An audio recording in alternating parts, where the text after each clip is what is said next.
Dr. Zakir Naik and friends. I deem it my privilege to be here this morning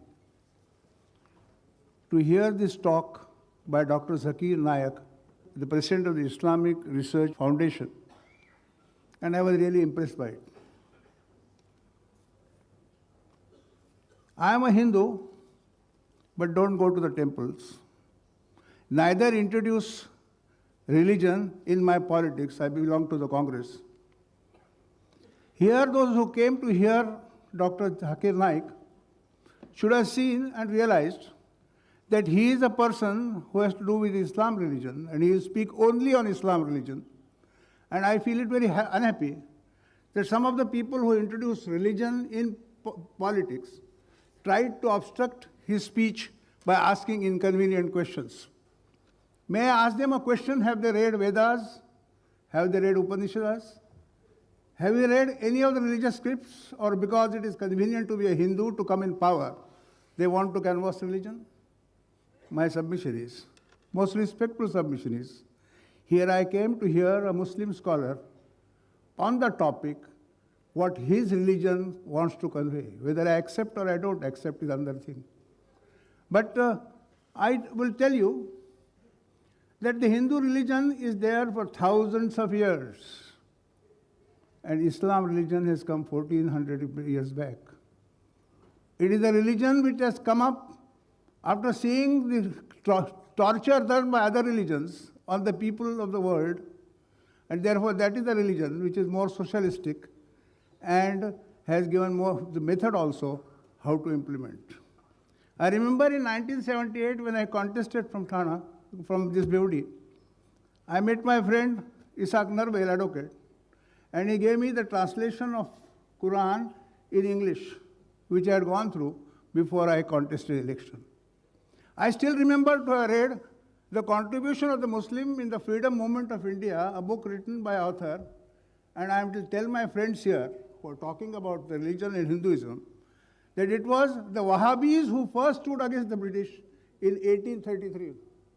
It is not the Hindu that collected together to fight the Battle of Independence, but it was the Muslim who fought the Battle of Independence. It is unfortunate that both of us don't go together. It is unfortunate for this country but it is really equally unfortunate that some persons want to canvass it and make it a point in politics to introduce religion. I am really impressed by the speech. I have learned a lot. Not that I agree with whatever he has said, but it's a way of thinking and certainly deserves serious consideration. And I am thankful to him. I thank you all.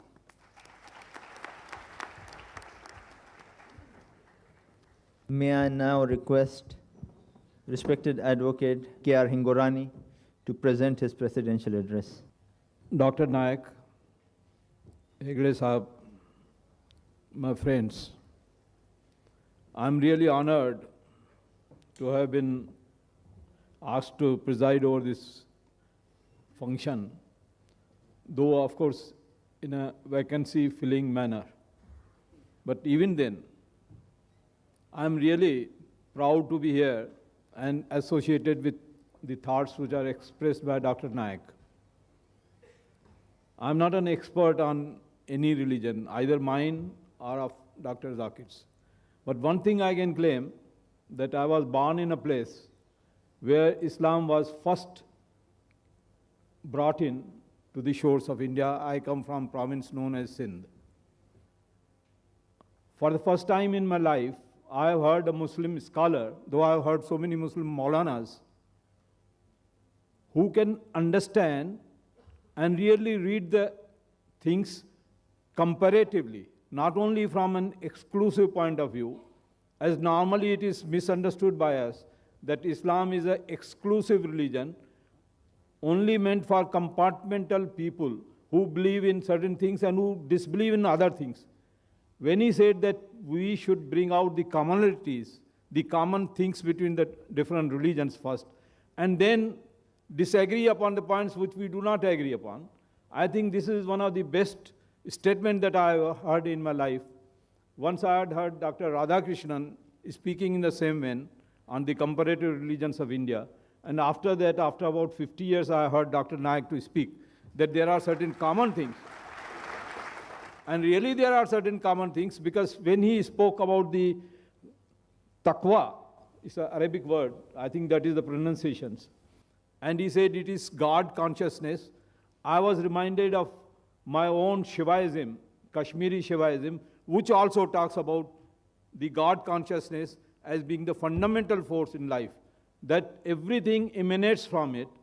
It is not born, it is not created, it is not come out of the womb of a woman, it is self-evident, Swambhu, it is there in existence since time immemorial. When the time had not started, Shiva was there, and when he talked about God consciousness, I was reminded of that.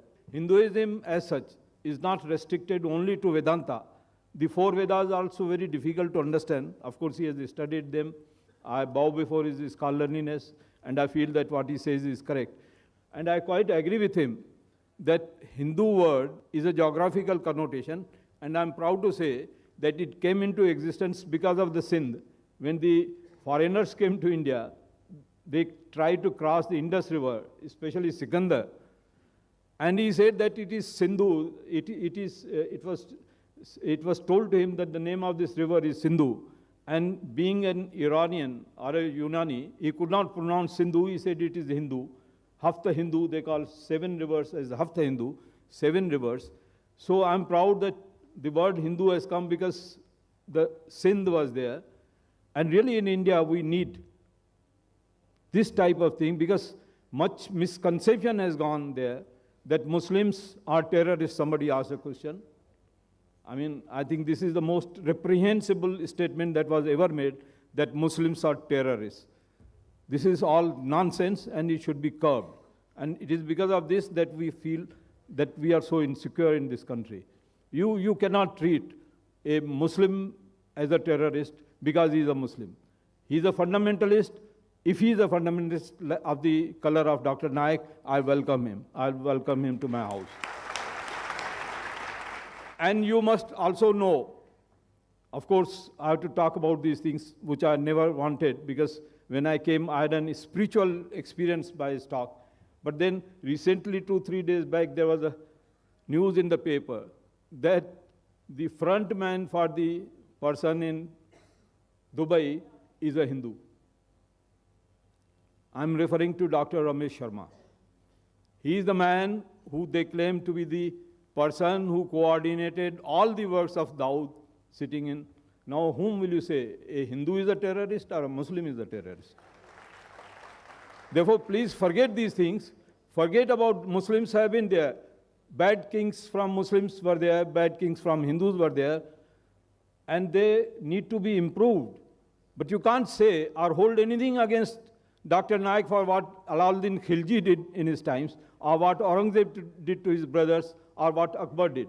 These things are nonsense. These are facts of history which you have to gloss over. You want to live in this country, try to understand the common things between the parties. Bring them out. I'll request Dr. Naik to go into Hindu congregations and try to make them understand what Islam stands for. And as far as my personal belief is concerned, I think Islam is one of the greatest things that has happened to this world. Thank you very much for giving me this honor and hearing me out.